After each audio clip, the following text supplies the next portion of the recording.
Professor Ephraim Kamunta gambere byahakujaguzo kuzuka kwa Yesu Kristo kana jara ngo umunsi omutwe turi abahinguzi ahashabira abantu kwego kukundana nkoku ntaga yakunzire abantu akabohoreza umwana wowe kanyamunegere ngwije ayokorere bitu atufere mbwenu rukunde yo kwenda ngo ukundise mugenzi wawe ni nkejo. Professor Kamuntu najara ngo umuntu we no rwiciriza ruhanga tashemeire kutina kufa abo ngo nkwereza amasuko mubano yikiriza umukristo nko kuyafiri akazo kuzumu akahimbuka akazo mwiku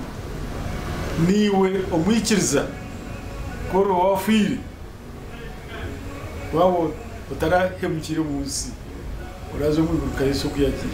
Umuganda nkago abakristaya hakanisa ya Sazinga Church of Uganda mu district ya Mtoma batongwizo project ye kanisa yo kubyara umwani hamwe n'urutoke okugira ngo bakayongera hantasya amukanya ngo wangu na ngo tojo kugera ku Rwanda unyasuriye gusindira unyasubuze bambra yorafuno unyasi ni yafo wadikisha kwa kafo bazuri mtono kama kunyaroma kunyasha kwa yorafo wadikina rero zakite mu tuyonga amurozomwe nawe na mafuta katika kanini ulikikuru tukagurana kutukata wapo fune project yachi yekanisa kada Benson Misha nuwaye bembire mu hureji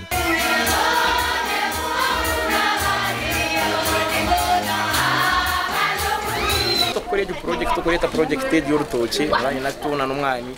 kinkwenda ukunyuko mu kurustayo kushangana maye umuntu zakore kitu yaje twatu n'urutoke rw'uturkozere turutira standard itu n'umwani mwana mwenda kanzwe mutwara 2 5 kazinga nyuma mu project yo mukore byaraki so twagenda kunyuko mu kurustayo wapto kunyuko mu kurustayo witu nyenda kubamanyisa twenda kujetoroza umwani nasho kikayongera hantasya ubundi umuntu yabaroho yabwe n'ekitoke cyo kurya ubundi ashoroma muna n'umwana nkahato kumanya umwani kwirye ntasya mpango ero kubasa kutusapotinga bwena riyo naturetera aturetire mitumba twabyara ariyo naza kuturetera ibinyansi tukarra kandi aha ndakuhindura mudo na munongo umuherezo ruba aryaha atarifuza ahabwe cyo byo kubimere nabwanyuma Benson yanjirira abakristaya emirimo yo kumarira renji yo mwahure hamwe n'ishomero ebiyabira ihire yo kubakora ongeza zirumba kustai tiba zirumba amaza nzabandire nora neke chikali n'ibipandi ajya n'ikitwa cy'ibinfumu karona bigenda nagiye wabo omuganda go kujaguza amazuka ga Yesu Kristo abaturo muri Mtoma bashabirwa kwe harukwe baganisamu kandi ebigambirwa abahereza ba Ruhanga omu district ya Mtoma.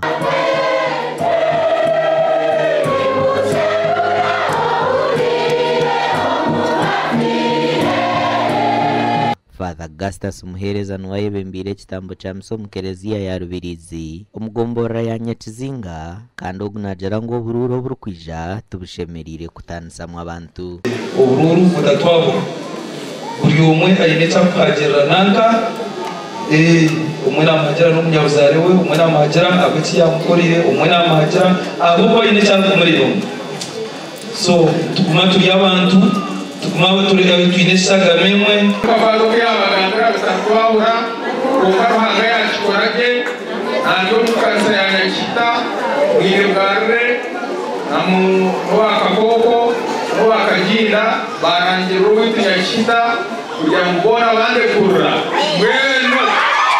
Musima akatuhagira St John's Secondary School akatuhesha 30 za siminti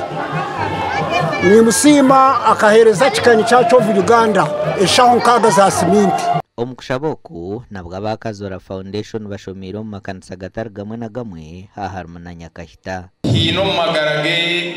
ikizokire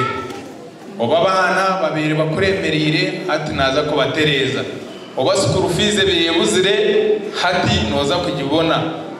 oba hino bobeno yangana nawe hati numuza kukundana kazora ikira kanisa y'ubusabadikoni bwa bukungu aho barambuye imbuga y'ubusabadikoni eyibariyo bakora namuragira oba binyicyakare muze yabahereze shaho 50 za ruhanga naguma ruhanga ibyo bitwine byona ne bya ruhanga kandi wakoraho kamutestinga ukaje cyo wamukorera nabaza mu minundi yo takureba mwe tari umutara kweruhanga kacena ubwo yonjire yashaba abantu kubesiga nk'abakazora foundation mu kusiyo buhereza omuru ruhindana amakuru agagasha kwa Mike atwakire na Sheikh Abdulatif.